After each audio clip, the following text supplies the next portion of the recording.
Donc vous voyez cet écran de verdure qui est ici dans le fond du jardin. À l'aplomb, là au niveau il y a le grillage, il va y avoir un trou, une cuve dans lequel ils vont installer 11 positions de RER, plus une machine à laver et plus une machine à laver qui fait 90 décibels, plus un atelier de maintenance. Philippe Bossuet est inquiet. Il est le président de l'association des Hérissons de Courdimanche qui compte une centaine de membres.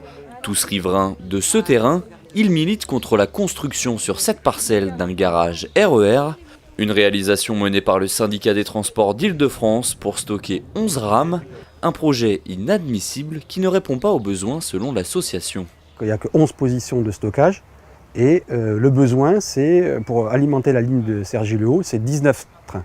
Donc en fait, on sera toujours obligé de faire monter des trains malgré la réalisation de ce projet. Donc à peine commencé, le projet déjà ne répond pas aux besoins, enfin commencé sur le papier, quoi.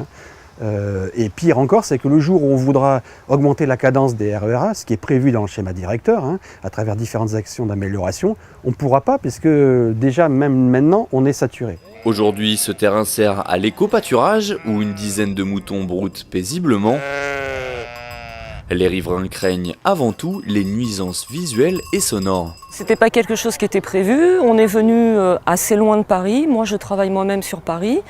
Je me suis expatriée, on va dire, aussi loin que ça parce qu'on recherchait un cadre calme et certainement pas d'avoir les nuisances des trains et les nuisances de tout ce qu'il pourrait y avoir avec le projet qui est en cours. Donc c'est effectivement un cadre qu'on recherchait et ce cadre ne sera plus du tout d'actualité avec le projet.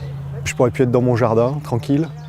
Et je trouve que c'est une trahison puisque ce n'était pas du tout prévu comme ça pour que ce terrain soit affecté à ce type d'activité. Les travaux de ce projet estimés entre 100 et 150 millions d'euros doivent débuter en 2016 pour une livraison en 2020.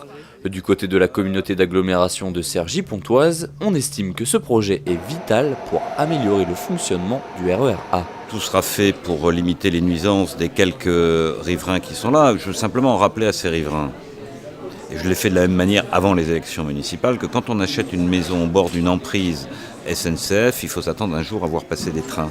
Et en réalité, cette emprise, elle a toujours été affectée à la SNCF. Et aujourd'hui, les choses sont simples. On vit bien à Courdimanche, comme on vit bien en Haute-Cergy, parce qu'il y a des trains. Pour que les trains circulent mieux et passent plus souvent, il faut pouvoir en stocker davantage. Les riverains assurent que cet espace n'est plus une emprise SNCF. Ils ont manifesté devant l'hôtel d'agglomération lors de l'élection du président au mois d'avril. Les Hérissons cherchent aujourd'hui une alternative à ce projet. La concertation qui doit débuter au mois de juin s'annonce houleuse.